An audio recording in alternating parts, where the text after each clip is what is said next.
Today we're going to be talking about drinking alone, a topic that is very near and dear to my heart, unfortunately. I feel like a lot of people who have healthy relationships with alcohol kind of set a boundary of like, I'll only drink when I'm out socializing with other people and I'm never going to drink alone.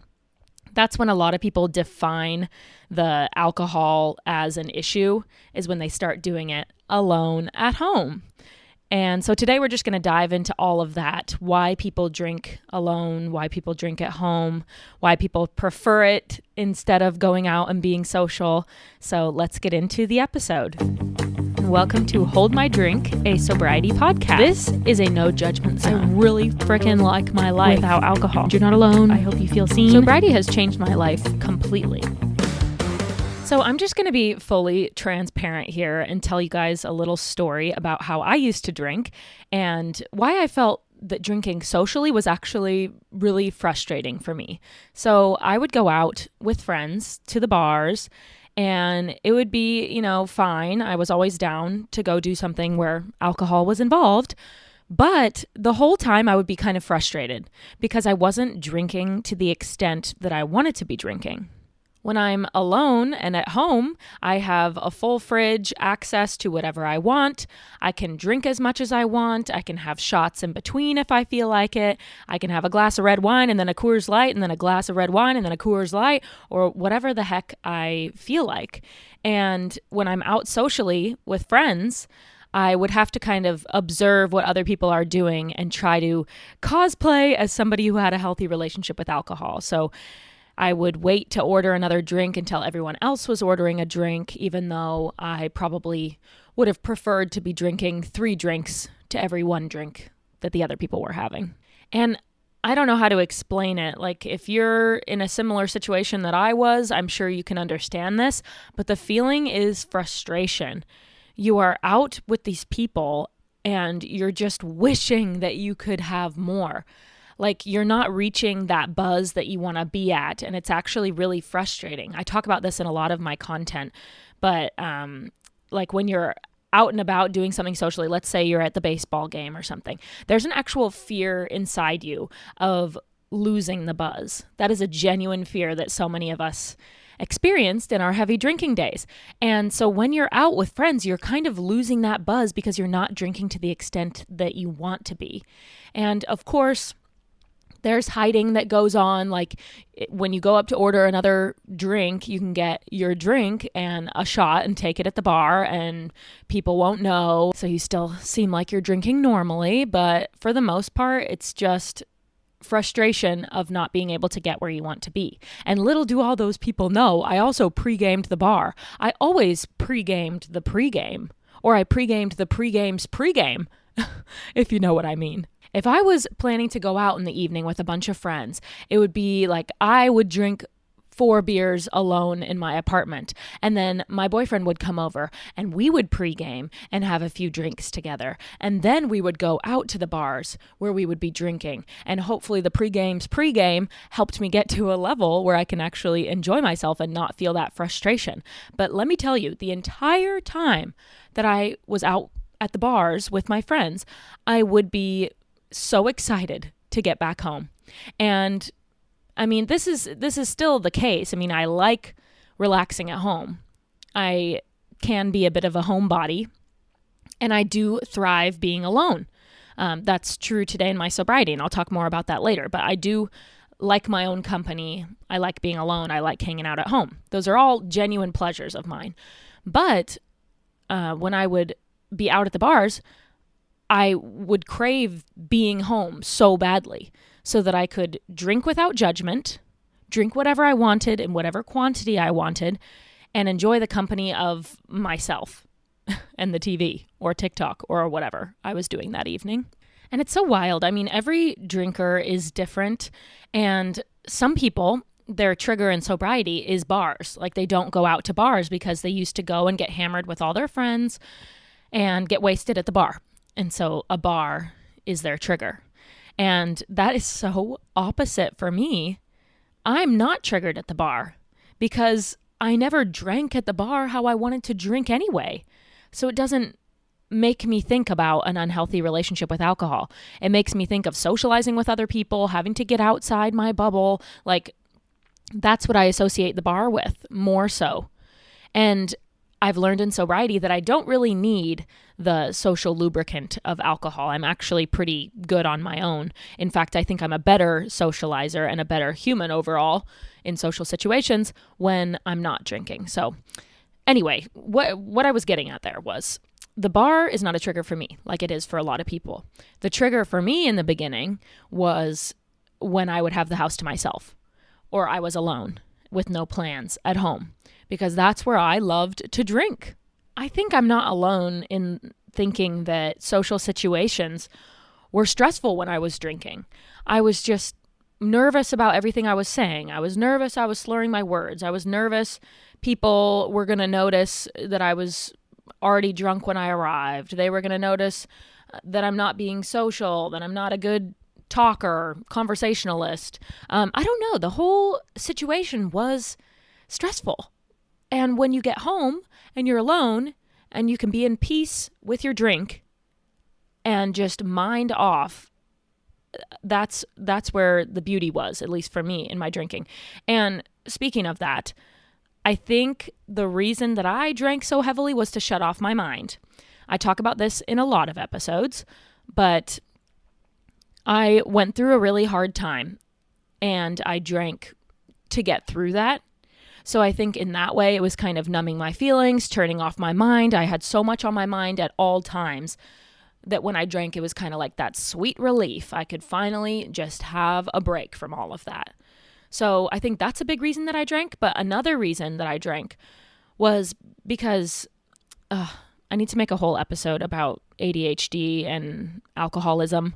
But I'm undiagnosed, but I have found a lot of comfort in learning about ADHD management strategies. And I'm the kind of gal, I want to be on like as little medications. I don't even take any vitamins or anything like that. I like to be as natural as possible and let the body do its work. And so for me, I don't feel like getting an actual ADHD diagnosis is going to do anything for me. Some people say that it brings them peace just to know, like confirm that they have what they think they have.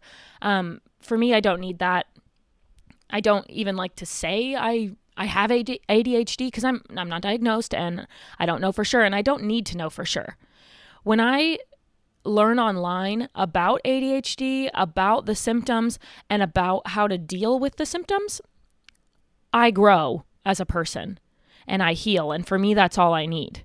I have learned so many amazing life hacks for dealing with a busy mind, impulsivity, analysis paralysis, like all of these very common symptoms of people with ADHD. So for me, learning the coping mechanisms is all I really need. I don't need a diagnosis. I don't need medication for myself. But anyways, where I was going with that was alcohol shut off all those crazy thoughts that you have as somebody with ADHD or ADHD symptoms, whatever. When I say that, just know that I'm not saying that I have ADHD. I just resonate with some of the symptoms. So that's all I'm saying when I use that phrase. But yes, symptoms of ADHD are the restlessness. Being able to relax is nearly impossible for me and for people who deal with this. Every time I watch a movie, I have my notes app ready to go to write down all of the random thoughts that I have during that movie. And especially when I'm watching with other people, like occasionally it's okay to pause and talk about whatever random thought popped into your mind that has literally nothing to do with the movie. But I don't want to disrupt it too much. So some of the thoughts I just write down in my notes and I can come back to it later. That is a life hack right there. Have your notes app open. But yeah, the restlessness, it's impossible to relax, I find. And alcohol used to make it possible for me to chill. In fact, I used to think it was the only way I could chill. If I was going to have a movie night with my boyfriend or something, or a friend, I better have drinks so that I can actually just chill and enjoy the movie and focus on it and turn off the 100 million thoughts that are running through my brain. And if you deal with this, you know what I'm talking about. But the thoughts have nothing to do with the movie. And luckily, my family is probably so used to this, but we'll be watching a movie and I pause it and I'm just like, have you guys ever thought about the way that it's disingenuous? Why don't we just call it ingenuine? Like literally just a random grammar English language thing that popped into my mind. I can be thinking about a random TikTok that I saw about peanut butter filled dates with chocolate chips, and that will just pop into my brain while watching the movie. The thoughts are so random, I can't even come up with proper examples, but you know what I mean. It's like thoughts that have nothing to do with the movie, disruptive to the other people you're watching with, and that's why the Notes app is so handy because I just write it in there. So that's kind of my tip, by the way, if you're somebody who drank to get through restlessness and to relax, writing things down really, really helps. In fact, I think that's the only way. And another tip to kind of cure the restlessness is to have something in your hand. And this can either be another beverage of sorts, because when we're drinking, it's that hand-to-mouth connection. So if you have something else going with your hands, it's really helpful. Like I said, it can be another drink. So grab yourself a Diet Coke or a sparkling water or whatever, and just have drink after drink after drink, something that you enjoy, because that's what you would have done when you were drinking, is you'd have drink after drink after drink of alcohol to relax, but this is drink after drink after drink of something a little bit healthier and non-alcoholic. And then also the other day, it was so funny, I was playing with a chip clip for like the entire 2-hour movie. And I didn't even realize until afterwards, like, oh my God, I just played with this freaking chip clip in my hand for the entire length of this movie. So, I mean, I don't know if you need to go out and buy actual fidget toys. Maybe you do. Maybe that would be helpful. But having something in your hand to play with is oddly so satisfying. It's almost like it keeps your brain busy so that you can actually focus on the movie. It's hard to describe, but I know that ADHD medication is a stimulant, kind of like caffeine or something. And so I don't know if this is scientifically true, all right? But I think that doing something with your hands or having that hand-to-mouth connection from a drink, keeping your hand busy, is almost kind of like a stimulant. It's stimulating your brain. It's stimulating your hands. And so you're able to focus on the movie. So anyways, if you drink to get through restlessness and to relax, you can write things down in your Notes app. You can play with a fidget toy or just something to hold in your hand. And you can have lots of drinks that are healthier and non-alcoholic. Like I said, I don't need to get diagnosed with ADHD personally. I just notice that I have some of those symptoms, and I find really good strategies to deal with them without alcohol. Because I kind of realized that I had those symptoms at the same time that I realized I was drinking to get through those symptoms. It kind of all made sense in my mind. It was like one night I was scrolling on TikTok and I just resonated with this video so much of like late diagnosed ADHD in women or something like that. And they're going through all these symptoms and I'm just like, yes. Like that is so me. And then I saw another video that popped up that said a lot of people with ADHD cure their symptoms with alcohol. And I was like, oh my God, that is me.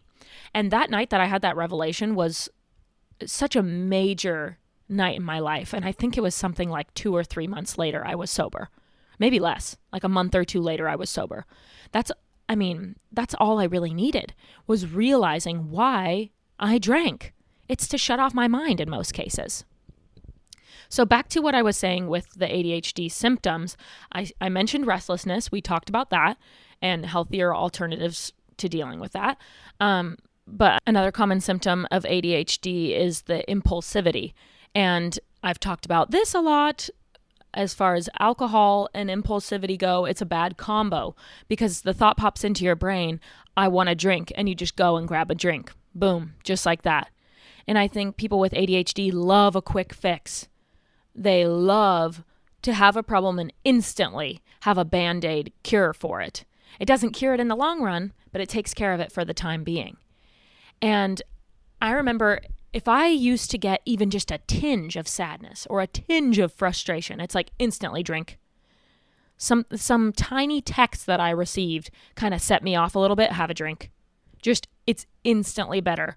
And that's a whole other conversation. Actually, I think I've made an episode about this already.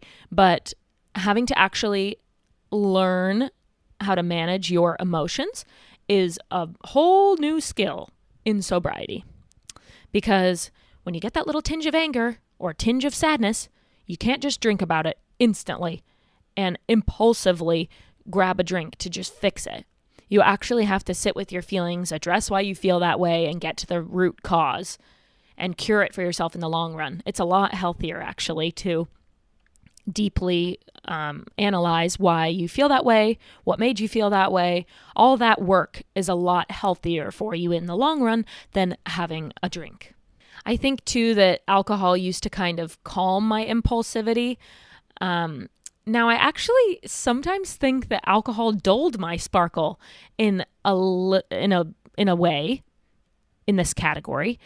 Because, yes, impulsivity is not great. I think it's better to analyze things, think things through, think before you speak, all that stuff. I think that those are good qualities to have. But when I drank alcohol, it kind of made me a little bit more able to take things slow and not be so rushed into decisions. And I don't know. This is a funny one because it's like alcohol makes me less impulsive, but alcohol is a symptom of being impulsive. It's a weird cycle and a weird one to deal with. But I will say that in sobriety, I find that I have found better strategies for dealing with impulsivity. Sometimes I get a thought into my brain, like I want to go to a baseball game, and I'll sit there and book the tickets for 6 people right then and there before checking everybody's schedule. And I'm like, oh my God, crap, now I have to get a refund for the people that can't come. Like, why didn't I ask everybody first? Why didn't I wait until the next day to talk to everybody, see if there was an interest to go? Like, the amount of times that I have purchased group things, group activities, or made a group reservation before even asking people because I thought it would be fun one day is wild. Or I make social plans. I book something, I book a class, I book a lesson, and then I get to that day and I'm like, I don't even want to do this. Why did I sign up for that? Or the Amazon purchases. You know, you think, oh my God, that Dyson video I saw on TikTok looks so cool. I'm going to buy one right now. And then I end up going to the Amazon returns so often because I'm like, I didn't really need that. So anyways, alcohol kind of made me a bit more calm and able to think things through a little bit, which is weird because some people say that when they're drunk, they make bad decisions. Alcohol kind of slowed my brain. That's the overarching theme. That's why I like to drink alone. It calmed me down. The whole episode is about drinking alone, for God's sake, so I'm sorry for a bit of a sidetrack here. But alcohol calmed my brain. That's why I liked to drink, and that's why I liked to drink alone. But when you don't have alcohol to calm your brain, you do have to learn other strategies, and we do. In sobriety, you do, and it's actually really cool to relearn yourself and learn all these strategies. So a quick little tip that I have is when you feel yourself impulsively wanting to buy something on Amazon, like the thought pops into your brain and you type in it on Amazon and you click buy. Okay, slow it down. I always do add it to cart, and then you can wait until, again, in ADHD mind, I usually forget that it's even in there. And then a week or two later, when I open the Amazon app again, I see, oh yeah, I forgot I put that in there. I don't actually need that. So my tip is to put it into your cart and revisit it later, whether that be the next day or a week from now or 2 weeks from now, and just reevaluate if you actually need that thing. So that's kind of a helpful tip for impulsivity. It's really interesting with the ADHD stuff because we drank, past tense, we drank to cover up our symptoms. And in sobriety, you kind of recognize the symptoms that you had and you learn really good coping strategies. I have so many tips. In fact, I think that's the next episode I'm going to record is about ADHD and how to manage the symptoms. I've already gone into it quite a bit today. But yeah, when you don't have alcohol to cover up your symptoms, you learn real strategies, and I think that is a beautiful thing. So back to drinking alone. I am a person who enjoys being alone in the first place, and I used to feel like alcohol enhanced that time by myself so much. The number of nights that I was just dancing around the apartment to music or recording fun videos for social media or watching a movie, a musical, and singing along. Like, alcohol made my alone time really, really fun. And that was an era, okay? I look back on that time, and I had a lot of awful experiences with alcohol. obviously. That's why I'm sober now. But there were some magical nights. You know, it's glorified in all the movies too, like the girl who just broke up with her boyfriend and she's dancing around the apartment in her underwear holding a glass of red wine, and it's like such a cute moment. I had so many of those moments. I have lived alone for a really long time. I think I lived alone from ages 21 to 28. So I had a lot of alone time, and I loved to drink by myself. Those nights were just so cherished, you know, watching a movie and having your drinks. And eventually it got out of hand to where I'm having, 12, 13, 14, 15 drinks, a couple bottles of wine, a 12-pack of White Claws, a mix of the two, whatever. It got to a point where it was not just a cute glass of wine dancing around the apartment, but it was going way too far, ruining my health, ruining my next day, ruining my work. I mean, yeah. So it started as a silly, fun thing, like, ooh, it's fun to drink by myself at home, and it turned into a really problematic situation. But anyway, if you're somebody who also enjoys being alone, let me tell you right now that in sobriety, you can still have a blast by yourself alone. I almost got a little emotional just there thinking about it, because I feel that I have developed a really strong relationship with myself in sobriety, which is so beautiful. Like, I used to think that those nights drinking alone were my cherished alone time. And now that I'm sober, my alone time is even more cherished, like 1,000,000 times more cherished, because I actually am spending time with myself instead of just drinking away my life. It was literally like I was drinking to shut off everything that was going on in my life, all work things, all relationship things, all social things, and I could just be alone and shut off my brain with alcohol. And actually, how sad is that? Because our brains are beautiful, our thoughts are beautiful, our personalities are beautiful, and why would we want to numb that with alcohol? And now that I'm sober, I actually get to spend genuine good time with myself and learn my interests again. And wow, the days and evenings feel so much longer in sobriety. And that's because I used to start drinking at like 2 or 3 in the afternoon and basically just cut off my entire day. So from 3 p.m. to 11 p.m., 8 hours worth of drinking. I'm just wasting my life away. It's crazy. And now I can spend all those hours. I get 8 more hours a day. It feels like I've been rewarded a longer life, longer days, more time to do what I want. I get to have so much more time with myself. And let's talk about this. Of course, in the beginning of sobriety, that is hard. The days seem really, really long, and you're confused what to do with yourself with all this extra time. It's a really weird feeling. So if you're going through that, just know that I feel you. That was hard. I was like, what do I do from 3 until 11? Oh my God. It's like I had no idea what to do. And so I would be doing yard work, a house project, arts and crafts, learning a choreographed dance. Like, I would do so many random things to fill my day because I had all this extra time on my hands. And that's when I felt really tempted to drink. And this is why I say that in early sobriety, you have to keep yourself busy, whether that's finding like hobbies, crafts, whatever to do by yourself, projects, this and that, or make plans for yourself. Like join a weeknight sports league, find a board game that you like to play with your significant other, or I don't know, go on walks, go on so many walks. Oh my God. In early sobriety, I took like 3 walks a day. Like 3-hour-long walks per day. It was wild. Just walk a ton, find stuff to do, and keep busy, because that time feels lonely. That time feels like it's dragging on. It's a very weird feeling. And that's why a lot of people don't make it past the first, 3 or 4 days. A lot of people try sobriety for 3 or 4 days or a week, and then they give up, because that's a lot of time to spend with yourself. It is. But good news, that time does pass. Get through it. Find random freaking hobbies and tasks to do to keep yourself busy through that early stage of sobriety. And then it gets so much better. And it becomes so magical. And you get to rediscover what you love in life. Imagine you get to wake up, make your cute little coffee, go to work, and then you come home and there's pretty much still a whole day left to be had.